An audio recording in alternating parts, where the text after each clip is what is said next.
नमस्ते। तो अगर आप टीचिंग में अपना करियर देख रहे हैं ना, तो झारखंड पब्लिक सर्विस कमीशन यानी जेपीएससी एक बहुत ही शानदार मौका लेकर आया है। आज हम लेक्चरर पोस्ट के लिए जो पूरी एप्लीकेशन प्रोसेस है उसे स्टेप बाय स्टेप समझने वाले हैं, ताकि आपको एकदम क्लियर हो जाए कि करना क्या है। और ये कोई छोटी मोटी बात नहीं है। हम बात कर रहे हैं पूरे 349 खाली पदों की, वो भी गवर्नमेंट पॉलिटेक्निक इंस्टीट्यूट्स में लेक्चरर के लिए। मतलब ये वाकई एक बहुत बड़ी अपॉर्चुनिटी है उन सबके लिए जो एजुकेशन सेक्टर में अपना नाम बनाना चाहते हैं। और अच्छी बात यह है कि इसमें सब्जेक्ट्स की रेंज भी काफी बड़ी है। आप सोचिए, ऑटोमोबाइल इंजीनियरिंग से लेकर फिजिक्स तक कुल 16 अलग अलग डिसिप्लिन्स में ये पद हैं। तो जाहिर है काफी सारे क्वालिफाइड कैंडिडेट्स के लिए दरवाजे खुले हैं।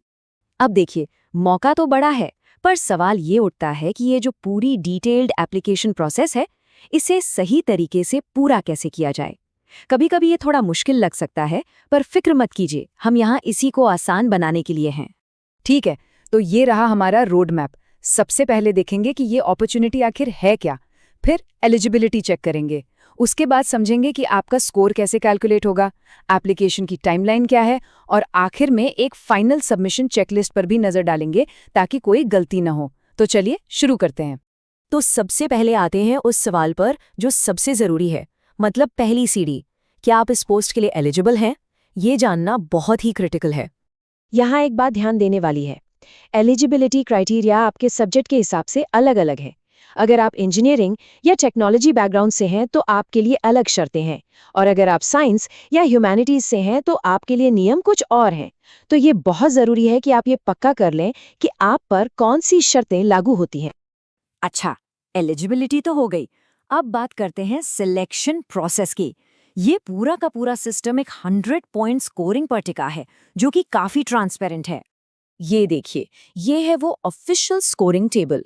हाँ, मैं मानता हूँ कि पहली नज़र में ये थोड़ा कॉम्प्लिकेटेड लग सकता है, पर घबराइए नहीं, हम इसे अभी एकदम सिंपल तरीके से ब्रेक डाउन करने वाले हैं। अब इस चार्ट को देखिए, ये एकदम साफ साफ बता रहा है कि असली वेटेज कहाँ है। आपके टोटल स्कोर का 80% हिस्सा आपके एकेडमिक और रिसर्च रिकॉर्ड से आ रहा है। मतलब ये एक सीधा सीधा इशारा है कि आपको अपना फोकस कहाँ रखना है। और ये जो 80 एकेडमिक पॉइंट्स है ना, वो इन मेन कैटेगरीज में बटे हुए हैं। ग्रेजुएशन के लिए 15 पॉइंट्स, पोस्ट ग्रेजुएशन के लिए 20, पीएचडी, नेट या गेट के लिए 15 पॉइंट्स, और इसी तरह रिसर्च और एक्सपीरियंस के लिए भी। तो जो टेबल कॉम्प्लेक्स लग रही थी, वो अब एक सीधी साधी चेकलिस्ट बन गई है। आप खुद अपनी प्रोफाइल को इसके हिसाब से देख सकते हैं। और यहाँ एक बहुत ही बढ़िया उदाहरण है कि एक्सेलेंस को कितना रिवॉर्ड किया जा रहा है। जैसे कि अगर आप इंजीनियरिंग से हैं और आपका गेट स्कोर 95 परसेंटाइल से ज़्यादा है, तो आपको सीधे सीधे पूरे 15 नंबर मिल जाते हैं। ये आपके सिलेक्शन के चांसेस को बहुत ज़्यादा बढ़ा सकता है। चलिए, अब आते हैं सबसे क्रिटिकल पार्ट पर, डेडलाइंस।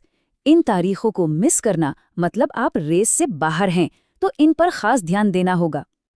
यहाँ ये बात याद रखनी है कि ये एक 2 स्टेप प्रोसेस है, मतलब 2 अलग अलग डेडलाइंस हैं। पहले आपको ऑनलाइन अप्लाई करना है और उसके बाद पोस्ट के जरिए हार्ड कॉपी भी भेजनी है। और सुनिए, दोनों ही कंपल्सरी हैं, एक भी मिस हुआ तो एप्लीकेशन रिजेक्ट हो जाएगी। ठीक है, अब हम आ गए हैं बिल्कुल आखिरी और सबसे क्रूशियल फेज पर।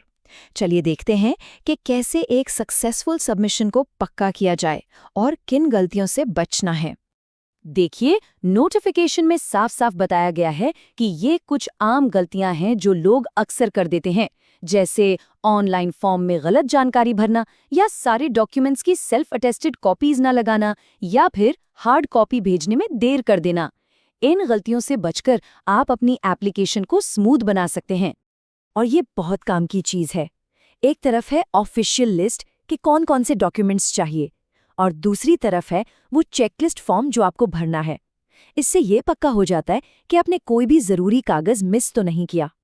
और ये जो लाइन है, ये सीधे इंस्ट्रक्शन से ली गई है। इसमें साफ लिखा है कि आपके जो भी रिसर्च पब्लिकेशंस हैं, उनके रेलेवेंट पेजेस की सेल्फ अटेस्टेड कॉपी लगानी होगी, ताकि डिटेल्स आसानी से वेरीफाई हो सकें।